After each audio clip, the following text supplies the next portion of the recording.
Greetings and salutations, this is Rick. I do hope you're having a great day. Okay, we are back once again, LARPing. I'm back at Anvil for E4 at Empire, and I've just bought a small palm recorder with me today rather than all the usual camera equipment that I normally use. So this time around it's just going to be small vlogs. That is the field. It's Thursday at the moment, so everybody is just getting prepared. It's not going to be time in until tomorrow. That's when the game actually starts. So I've just had a bite to eat because I was flagging a bit, and I'm now just finishing off a cup of peppermint tea, and then I'm going to head off up to the tent. I helped put the tent up earlier, and I'm going to head up there again very shortly, and hopefully do some of the detailing on the tent, and then hopefully we should be in for a nice evening. I believe there's going to be another alcohol tasting session. Now I am on some tablets at the moment. I actually take certain tablets which are anti-anxiety tablets. I haven't taken them yet. I might be alright, I might not. If I get a bit jittery, then I will have to take them, and if I take them, unfortunately I can't drink alcohol, so I will try to hold off taking them if I can, and then I can take part in the tasting session. But I know tomorrow, or is it probably on Saturday, I may have to go and interact with the Empress.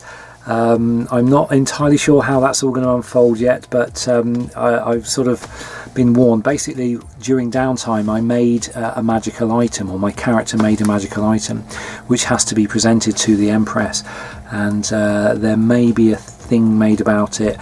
Not quite sure how that's all going to unfold, but I am quite nervous about that, because the Empress is kind of like the big cheese of the whole of Anvil. So out of like the 2,000 people that come here, she's like, you know, the head of it all. She's like the queen, if you like. Yeah, I may have to interact with her. I'm not sure to what degree, but I'm kind of excited and really nervous at the same time. So I might be taking an anxiety tablet for that. I don't know, we'll see. But anyway, I'm going to finish my tea and get on down to the tent, and I shall get back to you when I've got anything to talk about.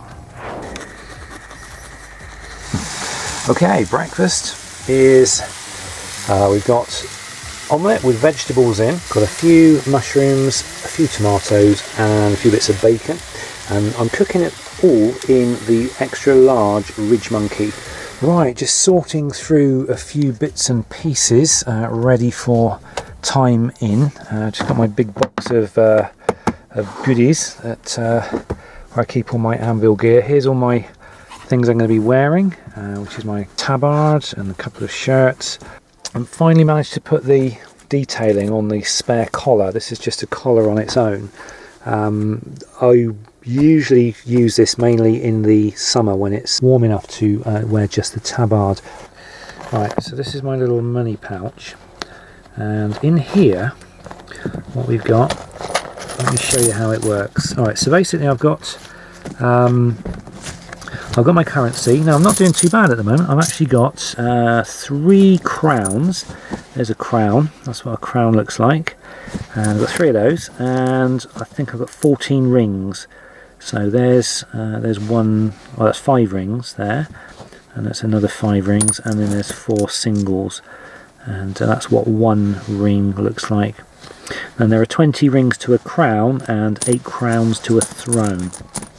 These 2 ribbons here, these actually represent what I have, or what my character has made during downtime. And one of them is a light armour. This is called a Jack of Irons, and this is going to a private customer that approached me and asked me to make them. They provided all of the ingredients in order to make them, and my character has the skill to create it. So at some point I'm going to need to present it to them. This is a little bit scary for me at the moment, because this one was ordered by the Empress herself, and this is a I think it's a Vorpal sword. Now, like I say, I'm only just starting to get my head around how the artisan game works. So I learned sufficient at the last event in order to have these created this time round. So I'm sort of getting there. So let me talk about Ned for a little while, my character.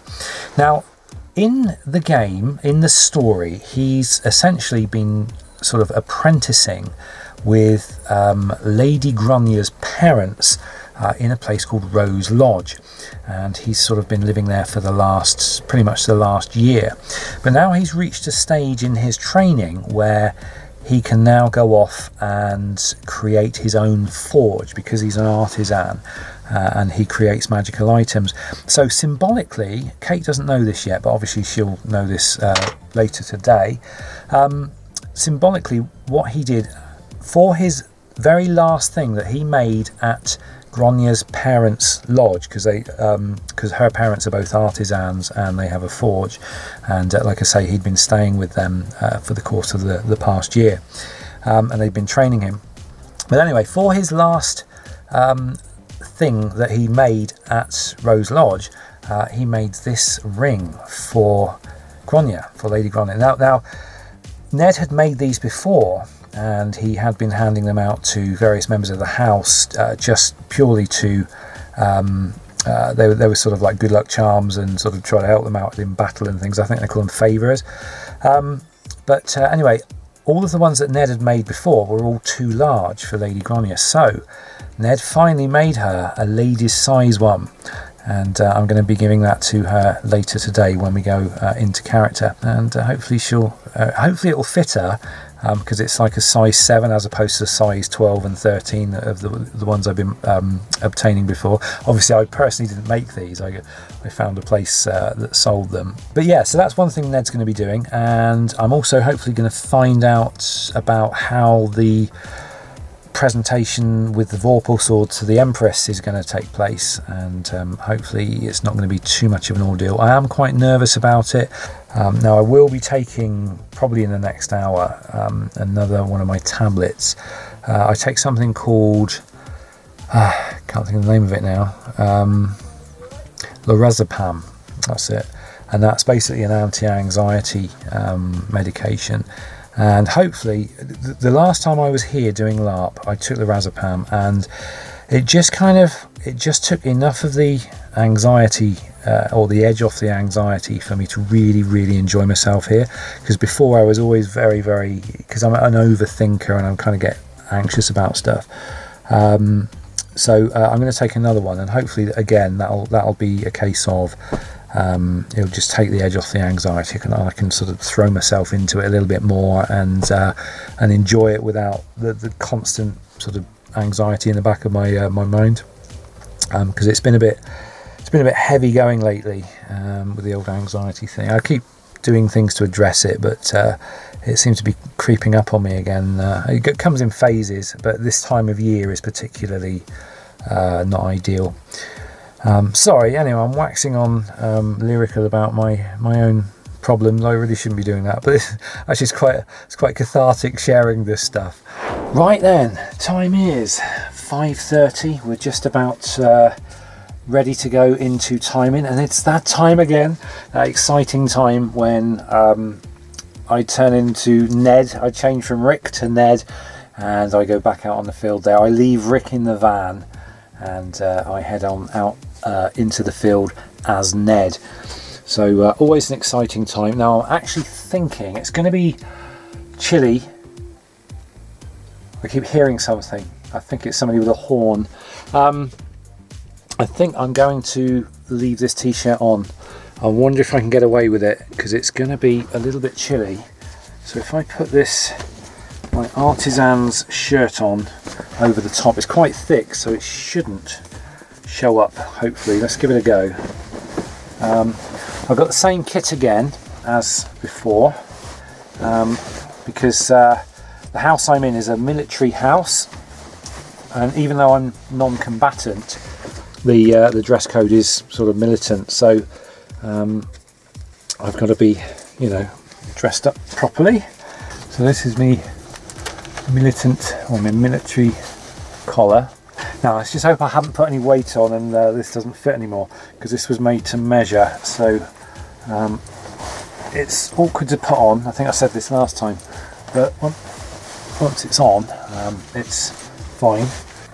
So I'm glad to report that since having a bite to eat and a little rest, and I actually had, instead of sweetener, I actually had sugar in my my tea, I suddenly feel like the light's been switched on. So I'm no longer in zombie mode. I'm actually quite fired up for this now, and so feel a lot more energized, so I'm quite pleased about that.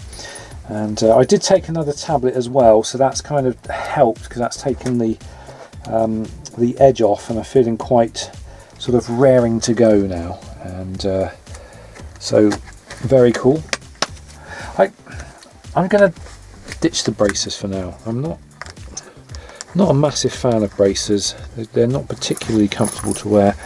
I can just go like this, that'll be fine. Right, I think we are ready to go. So once again, I'm going in. Wish me luck, and I will see you very, very soon. Okay, so I just popped back to grab my lantern. Now, I actually went over to see the Empress, like I was expected to do, to hand her this this magical item that I made. I was like as timid as a mouse. It was quite funny. It was quite embarrassing, really. I was like, "Oh, hello, here's your Vorpal sword," and she was very sweet and she was very nice, and we had a little conversation. And next thing you know, I get promoted to Weapons Master to the Imperial Majesty's Throne Guard. So that was quite cool, and nobody was more surprised than I was. So that basically means if the Imperial Majesty's Throne Guard needs weapons, I'm their man, and I can make them. So I'm really quite chuffed about that. So, and it was nothing to be nervous about. Like I say, I was kind of a little bit anxious about it, but I know next time what to expect, so it won't be quite so bad. So anyway, right, back off out there, and all sorts happening at the moment. It's about, what is it, 8 o'clock, and all sorts going on. I think there's just about to be a big Earls meeting in the tent, so we're going to have a little stay around and look at that. I've just been down to the Senate building, where there was some other things going on, and some I can't describe it, something to do with the Lion King. Well, good morning. It is 10:20 in the morning on Saturday morning. I think a lot of folks are now over at the monstering tent, getting ready to go into the monster battle a bit later on. I'm just having a nice relaxing morning, just having a little bit of breakfast, and then when I've done that and I've got back into my garb, because it's time in starts at 10 o'clock I think, so we're already in time in. I'm going to put my garb on, which is over there, and wander on to the field and see what's what. Now, when I think back to yesterday meeting the Empress, I think I said yesterday I was quite intimidated by the idea. I mean, I'm so not that confident in my role playing. Literally, it was only the last event where I'd sort of, nailed it a little bit. So it was quite funny. I'm sort of kicking myself in a way, because the interaction we had could have been so much more, but I think at the time I just wanted to get it over with. But looking back, I even if it was just something as simple as would you like me to bond the item to you, or something like that, would have carried on the conversation a bit more. Ultimately, the sword I presented her with, it wasn't for her herself. She doesn't do the fighting, as far as I'm aware. But it was for one of her guards, and so I could have really sort of I had a real decent opportunity, like role-playing opportunity, and I sort of blew it a little bit, but that's okay. I mean, like I say, I've only been doing this, like, this is my 4th event, and I'm still very green on so much of it. But it's all little tiny experiences like that, or quite a big experience that was, that just kind of add up to the greater whole. And at some point I'll be a lot more confident about my character and being able to do do this stuff, and then at some point, if the Empress wants to have a conversation about something, I'll probably be able to do it without being this timid little mouse, which I was this time round. I did have Lady Gronya with me, my lady that I retained to. So bless her, she was there sort of more for moral support, but I think she wanted to meet the Empress as well, so I introduced her and I said, yeah, may I present Lady Gronya, and that was the first time Kate had ever met the Empress. I know to some people, if you're in a very experienced role player or even a slightly experienced role player, you'll be thinking, well, that was nothing, but to a total noob like me, it was quite a big thing. But it was very cool as well. Right, that's it. We're back. It's about 6 o'clock on the Saturday evening. Been a really great day so far. I've just witnessed a nice wedding, which was very nice, and it involved our house, so that was really good and very, very, very well done. I think also before I go back, I'm going to be putting on a couple of extra layers because the sun is starting to settle. It's going to be setting very soon, and already you can feel the temperatures dropping. We're just in that time of year now where it's been lovely and warm during the day. The sun's been shining. We've even been sat out on the grass. It's been really nice. But now you can really feel it starting to get a bit chilly. So yeah, by the time nightfall gets here or darkness gets here, it's going to be cloak time again. Okay, that's me fed and watered and rested up, had a little rest, got my head down for a little while, and I actually dozed off, so I'm quite pleased about that. And now I'm a little bit more awake and refreshed, and it's now 7:40, it's about 10 to 8, so I'm going to head off out there for a last little stint this evening. No doubt there will be song and poetry and all the rest of it, and some good laughs, and really looking forward to that. And then it'll probably be a slightly early night because I know I have to get up in the morning quite early to help gird my lady and anyone else who needs girding, and that is a ceremony in the mornings where those going into battle, their servants and yo-folk tend to help them put on their armour, and that's it's quite a special thing among the yo-folk and the nobles and their yo-folk. So I should be looking forward to that in the morning. I may be very bleary-eyed.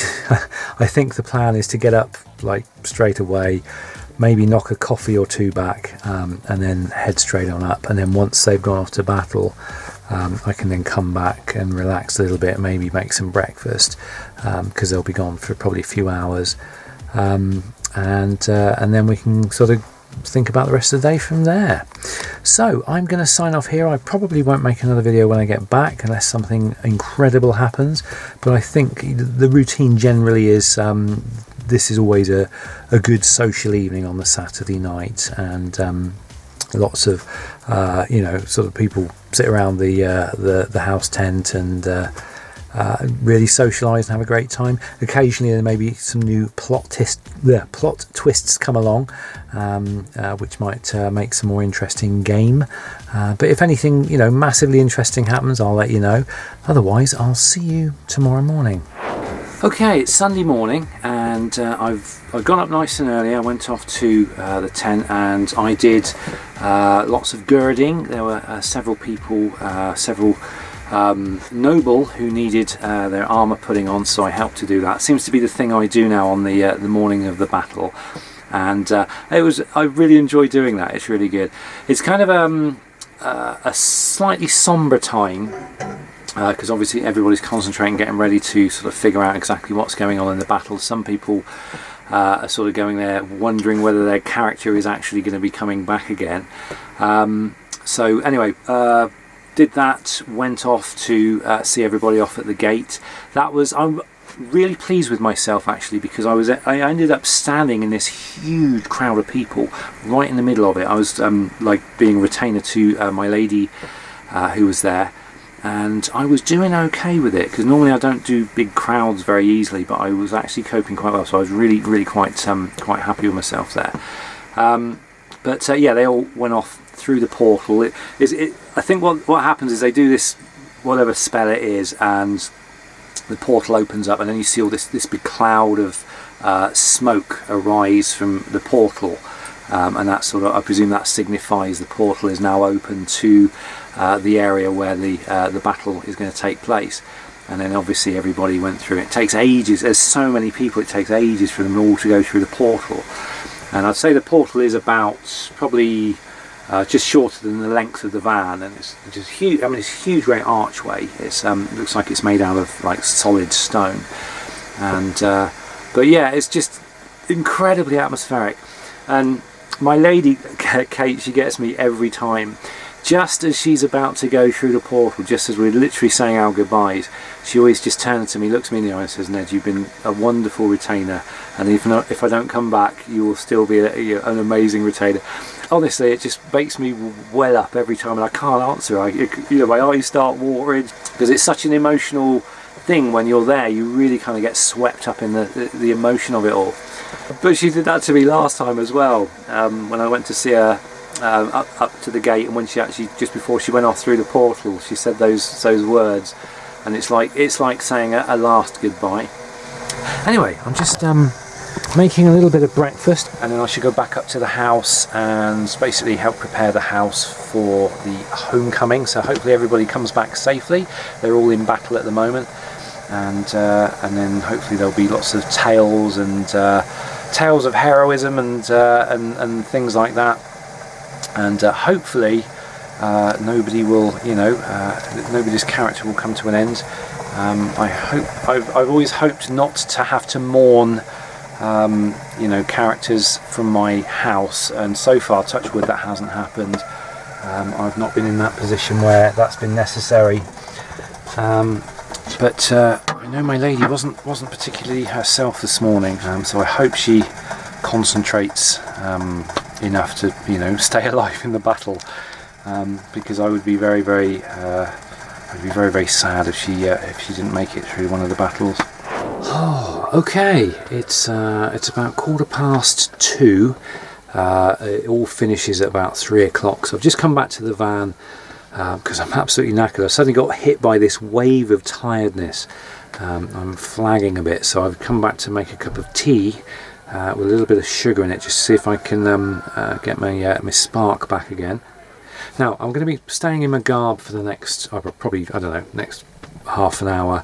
As soon as I finish my tea, I'm going to wander back up and just see if there's any last minute plot twists or anything happening before it all shuts down.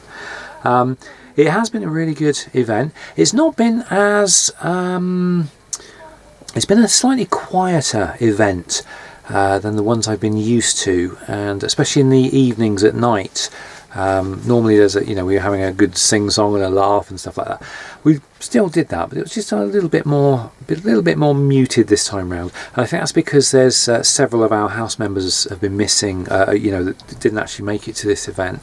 But I'm sure when they're back it'll be sort of business as usual. Now, this is the last event of this year, of 2018. There will be no more Empire events here until next year, which is early spring, and I'm not planning on coming to the first one. There are 4 events a year: E1, E2, E3 and E4. This is E4 of 2018. Now, E1 this year was it was a great event, but the weather was atrocious, and we were wading around in inches and inches of mud, and my van actually had to be towed off the field at the end. But because of the weather, it was just the most exhausting thing ever, and I needed a long time to recover from it. So I actually missed E2, which was the next event. Basically E1, it cost me E2. I'm not going to make that mistake this time, because at E2 some really cool stuff happens, and they got things like the Flower Festival and a lot of other spring related stuff, and so I may miss E1 this year unless the weather is absolutely exceptional. If we have the driest winter on record, I might consider E1, otherwise I probably won't. So it's quite sad in a way, because I won't see these guys for it's going to be at least 6, maybe 7 months. So it'll be sad saying goodbye to them. But But that's okay. So anyway, the plan is I'm going to just wander back up to the main house and see if there are any last minute plot twists. I've never actually been on the field as 3 o'clock comes round and time in ends. So I would like to experience it this time. Not that I'm sure not a lot actually happens. It's just it'll just pitter out, I'd imagine. But anyway, I'll find out in half an hour, and then I'll come back to here, set the rig down. There's not a lot to be done really. Just going to put a few things away, and then I'm ready to drive home. And then obviously I'll go back up to the tent and help everybody to pack down, you know, the main tent and to get everything packed away. There's so much gear to pack away. These guys bring them in trailers behind their cars. There's so much gear. So that's going to take us a few hours, no doubt, and then hopefully it'll be heading off home. Well, I don't know, early evening, I guess. When you kind of step away from this kind of magical bubble and head out there into the real world again, you do kind of feel that back in the real world again thing. And they've got a name for it. I will tell you what that name is. I can't remember what it is. But yeah, it's a bit of a crash. So I think tonight when I get home, I might treat myself to a nice bit of food, maybe a nice takeaway or something, just to soften the blow a little bit. I did that last time and it worked quite well. And then back on Monday, it's back to the grindstone again, and lots of work to be done, but that's another story. So there we go, that's it for this video. I hope it was useful or entertaining or slightly interesting. Thanks for watching, have a great rest of the day, and I will see you in the next video. Until then, take care.